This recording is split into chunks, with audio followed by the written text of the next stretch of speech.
மக்களே, இன்னைக்கு நம்ம எதை பத்தி பேச போறோம் அப்படின்னா கம்பாரிசன். சோ இந்த கம்பாரிசன் நல்லதா கெட்டதா, அதோடைய பிளஸ் என்ன மைனஸ் என்ன, அது மாதிரி. இப்ப கம்பாரிசன்ங்கிறது நல்லதா கெட்டதா அப்படின்னு பார்த்தா நம்ம என்ன சொல்றது, இப்போ ஒரு ஸ்கூல்ல ஒரு பையன் படிக்கிறான்னு வைங்களேன், அந்த பையன் ஒரு 60 மார்க் வாங்குறான் அப்படின்னா, இப்ப அதே ஸ்கூல்ல இன்னொரு பையன் படிக்கிறான், அவன் ஒரு 90 மார்க் வாங்குறான் அப்படின்னா, இப்ப இந்த பையன் 60 மார்க் வாங்குறான். அப்ப 60 மார்க் கம்மியான மார்க்கான்னு கேட்டா அது ஓவராலா ஒரு ஆவரேஜ் மார்க்.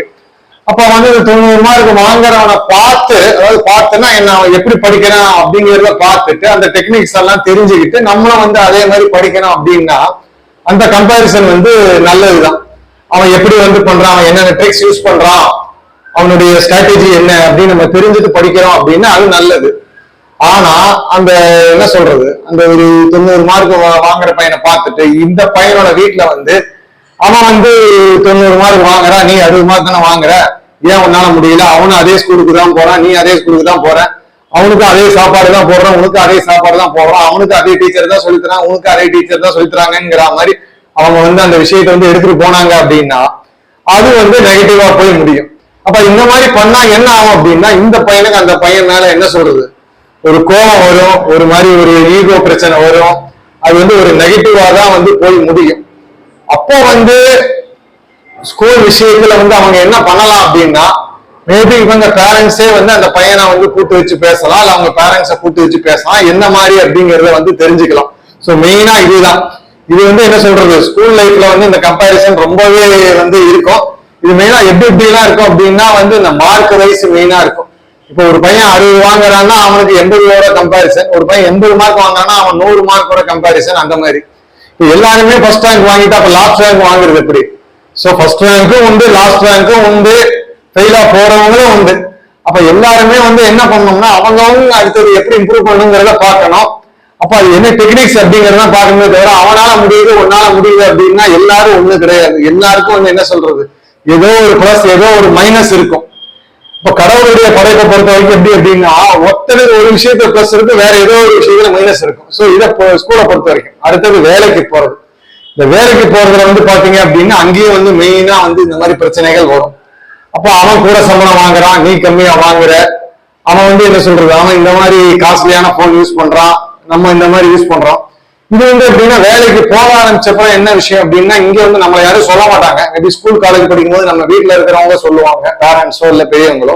நம்ம வேலைக்கு போயிட்டோம்னா யாரும் சொல்ல மாட்டாங்க, நமக்கே அந்த மாதிரி தோணி என்ன ஆகும் அப்படின்னா நமக்கு அது ஒரு டிப்ரெஷனா போயிருக்கும். அப்ப என்ன ஆகும் அப்படின்னா, நம்ம பாக்குற வேலையில நம்ம வாங்குற சம்பளத்துல கடைசி வரைக்கும் நிம்மதியே இருக்கு, ஏன்னா அடுத்தவனை பார்த்து.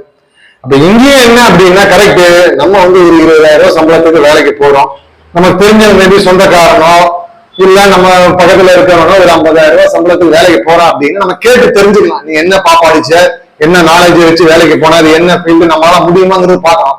அவன் பண்றான் அப்படிங்கிறதுக்காக நம்மளால பண்ண முடியுங்கிறது கிடையாது. நம்மளால முடியுமாங்கிறத ட்ரை பண்ணலாம், முடியும் அப்படின்னா நம்ம ட்ரை பண்ணலாம், இல்லைன்னா இதுலயே நம்ம போகலாம்.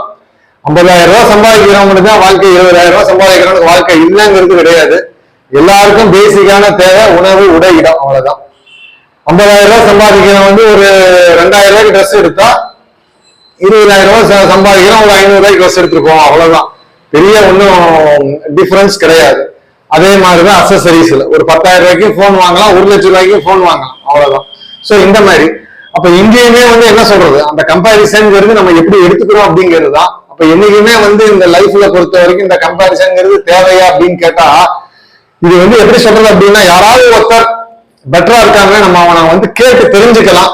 சோ அந்த டிப்ஸை நம்ம வாங்கிக்கலாம், என்ன பண்றாங்க என்ன ஏதுன்னு பிரச்சனை இல்லை. ஆனா அவனால முடியுது நம்மளால ஏன் முடியல அப்படின்னு வந்தோம் அப்படின்னா அது சொல்லவே முடியாது. ஏன்னா இப்ப சச்சின் டெண்டுல்கர்னு இருக்காரு, அவர் ஒருத்தர் தான் இருக்காரு, எல்லாருமே சச்சின் டெண்டுல்கர் மாதிரி அடிக்க முடியுமான்னா முடியாது, அது மாதிரிதான். சோ அப்ப இந்த கடவுளுடைய படைப்புல எப்படின்னா எல்லாருக்கும் ஏதோ ஒண்ணு வச்சிருப்போம். இப்போ ஒருத்தன் நல்லா படிச்சிருப்பான் ஸ்கூல்ல, அவனுக்கு கடைசியில பார்த்தா நல்ல வேலை கிடைச்சிருக்காது, இல்ல அவங்க பர்சனல் லைஃப்ல ஏதாவது ஒரு பிரச்சனையா இருக்குன்னா ஹெல்த்ல ஏதோ ஒண்ணு யாரோ ஒருத்தருக்கு இருந்தே ஆகணும். இது வேலைக்கு போறதாங்கிறது, வேலைக்கு போனா ப்ரமோஷன், அதுக்கு ப்ரமோஷன் இந்த ப்ரமோஷனை பொறுத்த வரைக்கும் நான் என்ன சொல்லுவேன்னா, நமக்கு கிடைக்கல அவ்வளவுதான். அப்ப நம்ம கிடைக்கிறதுக்கு என்ன பண்ணலாம் அதுதான் நான் பார்க்கணும்.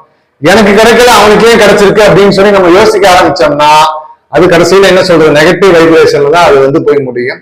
அங்கேயுமே வந்து என்ன சொல்றது ப்ரொமோஷன்ல அவனை கேட்கலாம், நீ என்னப்பா பண்ண எதுனால அப்படின்ட்டு. சோ அந்த மாதிரிதான் வந்து இந்த கம்பாரிசன் இருக்கணுமே தவிர மற்றபடி வந்து அவனால முடியுது உன்னால ஏன் முடியல அப்படின்னு கேட்டா, இந்த உலகத்துல இத்தனை கோடி மக்களை வந்து கடவுள் படைச்சிருக்காரு அப்படின்னா ஒவ்வொருத்தருக்கும் ஒவ்வொரு பிளஸ் ஒவ்வொரு மைனஸ் இருக்கும். இப்ப வந்து என்ன சொல்றது, ஒரு 60 மார்க் இருக்கிறவனை வந்து நம்ம என்னதான் ஒண்ணு இம்ப்ரூவ் பண்ணாலும் மேபி ஒரு 10-20 மார்க் கூட வாங்க வைக்கலாமே தவிர அவனை வந்து நீ 100 மார்க் வந்து வாங்க வைக்க முடியாது. அதுதான். அப்ப அவன் 100 மார்க் வாங்குற நீ ஏன் 60 தான் வாங்குற அப்படின்னு கேட்டா அது வந்து நம்ம வந்து அது வந்து பண்ண முடியாது. அவ்வளவுதான். அப்ப எல்லாருமே 100 மார்க் வாங்கிட்டா எப்படி இது? இப்ப எல்லாருமே வந்து என்ன சொல்றது, டாக்டர்னு ஆயிட்டா அப்ப அங்க வந்து நர்ஸுங்கிறது யாரு, இல்ல வார்டு பாய்ன்னு சொல்லுவாங்க அவங்க யாரு, அந்த மாதிரி இருக்குல்ல. சோ ஒவ்வொரு விஷயத்த பாக்குறதுக்கு ஒவ்வொரு ஆள் இருந்தாகணும். அப்ப அவங்களுக்கு என்னென்ன முடியும் அப்படிங்கிறத பார்த்துட்டு அவங்க இருக்கிறத வச்சுட்டு நிம்மதியா இருக்கணும். இப்ப என்ன சொல்றது, எல்லாருக்குமே படிக்கணும், படிப்புங்கிறது ஒரு பேசிக். அப்ப படிச்சு மினிமம் ஒரு மார்க்ல பாஸ் பண்ணணுங்கிறது வந்து என்ன சொல்றது ஒரு மேண்டேட்டரி. அதுல வந்து நம்ம கண்டிப்பா வந்து ப்ரெஷர் பண்ணிக்கிறோம். ஆனா ஒரு 60 மார்க் வாங்குறவன கடைசி வரைக்கும் அவனை வந்து ஒரு 100 மார்க் வாங்கலேன்னு ப்ரெஷர் பண்ணிட்டே இருந்தா கடைசி வரைக்கும் அந்த பையனாலே நிம்மதியா இருக்க முடியாது, அந்த பேரண்ட்ஸாலே நிம்மதியா இருக்க முடியாது. இம்ப்ரூவ் பண்றதுக்கு என்னவோ அதை நம்ம பார்க்கணும். பட் அவனால அவ்வளவுதான் முடியுது அப்படின்னா அதுல அவனை வந்து எப்படி சக்சஸ் பண்ண வைக்கணும் அப்படிங்கிறத பார்க்கணும். அப்ப அந்த எண்ட் ஆஃப் த டே என்ன அப்படின்னா இந்த கம்பேரிசன்ங்கிறது கண்டிப்பா லைஃப்ல தேவையான்னு பார்த்தா நம்ம வந்து ஜஸ்ட் அவங்களுடைய டாக்டிக்ஸ் என்ன ஸ்ட்ராட்டஜி என்னங்கிறத பார்த்துட்டு நமக்கு அது ஒத்து வருமாங்கிறத பார்க்கணும். இல்ல நம்ம அதை ட்ரை பண்ணி பார்க்கலாம். நம்மளால முடியல அப்படின்னா இருக்கிறத வச்சு நிம்மதியா இருந்துக்கணும். பட் அது இல்லாம கடைசி வரைக்கும் அவன் மார்க் வாங்கிட்டா நம்ம கம்மியா வாங்கிட்டோம், அவன் கூட சம்பாதிக்கிறான் நம்ம கம்மியா சம்பாதிக்கிறோம், அவன் ப்ரமோஷன் வாங்கிட்டா நம்ம வாங்கலன்னு சொல்லி இது பண்ணிட்டே இருந்தோம்னா லைஃப்ல ஏதோ ஒரு விஷயம் யாரோ ஒருத்தர் நம்மளோட முன்னாடி இருந்துட்டே தான் இருப்பாங்க. அதுதான் நம்ம ஏன்னா கடைசி வரைக்கும் வந்து நம்ம நிம்மதியாவே வந்து இருக்க முடியாது. இது வந்து இன்னைக்கு ரொம்ப வந்து நம்மளால வந்து இன்னைக்கு வந்து பார்க்க முடியுது. ஒரு ரிலேட்டிவ்ஸ்குள்ளயோ இல்ல ஃப்ரெண்ட்ஸுக்குள்ளயோ இல்ல ஒரு பேட்சா இருந்து ஒரு ஸ்கூல்லயோ காலேஜ்லயோ இல்ல வேலை பார்க்குற இடத்துலயோ நிறைய இருக்கு. என் பேட்ச்ல இருக்கிறதும் ப்ரமோஷன் ஆகிட்டா நான் இன்னும் ஆகலையேன்னு இருக்கு. அப்ப இவனுக்கு என்ன பிரச்சனை, அவன் ஆகலைன்னா இவனும் வந்து ஆகாம இருந்தா இவன் சந்தோஷமா இருப்பானா அப்படிங்கிறது தெரியல. இவனுக்கு இல்ல அப்படிங்கிறது தான் வந்து இதா இருக்கணுமே தவிர அவனுக்கு கிடைச்சது நமக்கு கிடைக்கலங்கிறது வந்து என்ன சொல்றது, அது ஒரு நல்ல மென்டாலிட்டி கிடையாது. அது ஒரு ஹெல்த்தி காம்படிஷனா இருக்காது. அதனாலதான் என்ன சொல்றது எல்லா டிப்ரெஷன்ல மெயினா மக்கள் போறதுக்கான காரணம் அதே மாதிரி நெகட்டிவிட்டி ஈகோ இது அத்தனையும் வரதுக்கு காரணமே வந்து அதுதான். அப்ப கம்பேரிசன்ங்கிறது வந்து ஒரு ஹெல்த்தி காம்படிஷனா இருக்கணும். நம்ம டிப்ஸ் ஸ்ட்ராட்டஜியை வாங்கிட்டு நம்ம தெரிஞ்சுக்கணுமே தவிர அவனுக்கு வந்தது நமக்கு வரல நமக்கு இல்லை அப்படிங்கிற மாதிரி யோசிக்க ஆரம்பிச்சோம்னா அது அந்த end of the day depression ego inferiority இதுலதான் கொண்டு போய் முடியும். சோ அதனால நம்ம சொல்றது என்ன அப்படின்னா முடிஞ்ச அளவுக்கு எல்லாரையும் பாசிட்டிவா பாருங்க, அதே மாதிரி இருக்கிறத வச்சுக்கிட்டு சந்தோஷமா இருக்க பாருங்க, அவ்வளவுதான். அதாவது சந்தோஷங்கிறது வந்து என்ன சொல்றது இங்க மைண்டு தான். இங்க மைண்டுல வந்து சந்தோஷமா இருக்கு ஃப்ரீயா இருக்குன்னா வந்து அது ஹாப்பியா இருக்கும். அது இல்லாம வந்து நம்ம எண்ணங்கள் வந்து திரும்பி திரும்பி அவன் இதை பண்றான் இவன் இதை பண்றான் அப்படின்னு போனா கடைசி வரைக்கும் வந்து நிம்மதி இருக்காது.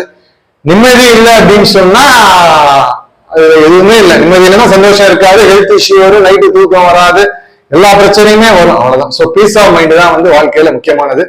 சோ வீடியோவில் இணைந்த அனைவருக்கும் நன்றி. இதுவும் கடந்து போகும். எண்ணம் போல் வாழ்க்கை. பாரத் மாதா கி ஜெய். ஜெய் ஹிந்த். Good by.